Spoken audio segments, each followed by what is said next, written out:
Bumbu menjadi kunci kelezatan suatu masakan, apalagi sajian Nusantara yang memiliki cita rasa rempah yang khas. Proses mengolah bumbu yang cukup memakan waktu membuat bumbu instan atau bumbu jadi akhirnya banyak dipilih sebagai solusi. Sejumlah pengusaha di Surabaya bahkan menjadikan bumbu siap pakai sebagai peluang cuan yang menggiurkan.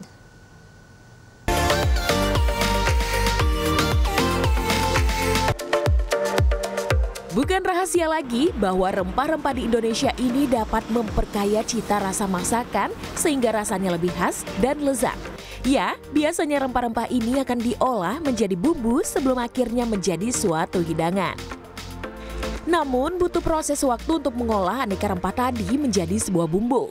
Sehingga hadirnya bumbu instan masakan siap saji menjadi salah satu solusi bagi masyarakat saat ini untuk menyingkat proses memasak.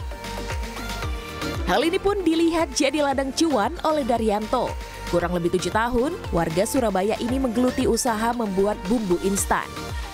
Ia pun mencoba sajikan bumbu masakan khas Indonesia seperti rendang, soto ayam, kare, dan aneka masakan lainnya.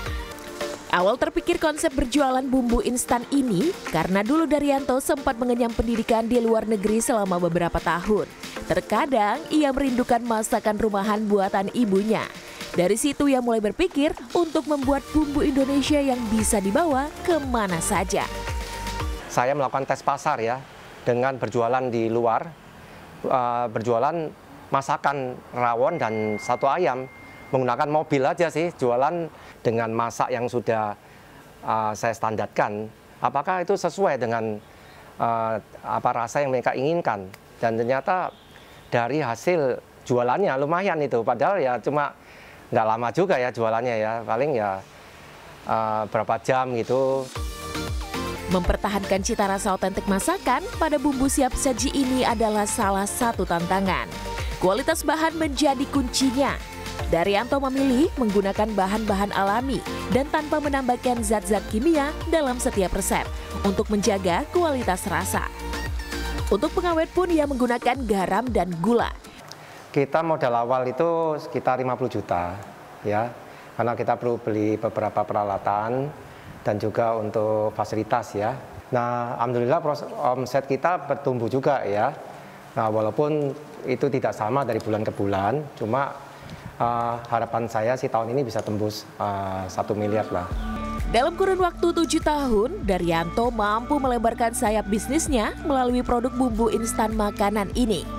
Pasar yang dijangkau pun sudah ke seluruh Indonesia. Bahkan kini, bumbu instan miliknya sudah dikirim hingga Amerika dan Australia. Dari yang awalnya hanya beberapa varian, kini sudah lebih dari 50 varian bumbu masakan. Untuk harga bumbu instan miliknya dibanderol mulai dari Rp5.000 hingga Rp22.000 per kemasan tergantung berat isi. Bumbu siap saji tak hanya dalam kemasan. Di pasar tradisional juga banyak dijual bumbu segar siap saji seperti yang dibuat Yuwana ini. Sudah sekitar 10 tahun ia menjadi penjual bumbu siap saji di pasar tradisional Pucang, Surabaya.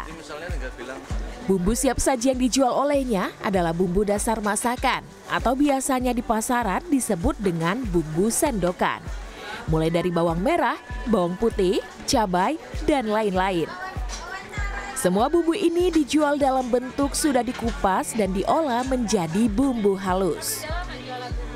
Tergantung, kalau kita nanti bumbunya maunya dijualnya berapa kilo, kita siapin dah. Misalnya bawang merah itu 20 kilo, 25 kilo, ya itu. Sementara itu, dosen food teknologi Universitas Ciputra Surabaya, Jessica Yuwono menilai semakin maraknya bisnis bumbu instan terjadi akibat pergeseran gaya hidup masyarakat modern. Nah, cuman yang dipentingkan adalah nanti biasanya yang pertama adalah waktu masaknya gitu ya, untuk waktu masak, kemudian kadar air akhir, dan kemudian juga dengan bahan tambahan apa yang mungkin perlu ditambahkan di sana. Tetapi apakah berarti harus ada bahan tambahan? Biasanya kan lumayan sensitif ya kalau istilahnya dibilang ada bahan tambahan, wih bahan kimia nih gitu ya. Nah, kemudian juga untuk nilai gizi apakah ada perubahan? Ada, biasanya masih ada nilai perubahan. Nah, cuman mungkin pertanyaannya adalah apakah perubahan nilai gizi ini signifikan ya? Ada beberapa hal yang harus diperhatikan ketika membeli bumbu instan. Pertama, pastikan masa kadaluarsanya. Pastikan pembungkus dalam keadaan yang tertutup rapat, tidak menggembung atau berlubang. Bumbu instan yang layak dikonsumsi biasanya tidak menghasilkan bau menyengat atau perubahan rasa yang signifikan. Ghea Klarissa, Andreas Wicaksono, Surabaya, Jawa Timur. Ya, informasi cuan bumbu instan tadi sekaligus menutup edisi CNN Jatim Today hari ini. Saya Wida Subianto bersama seluruh kerabat kerja yang bertugas mengucapkan terima kasih, selamat pagi dan sampai jumpa.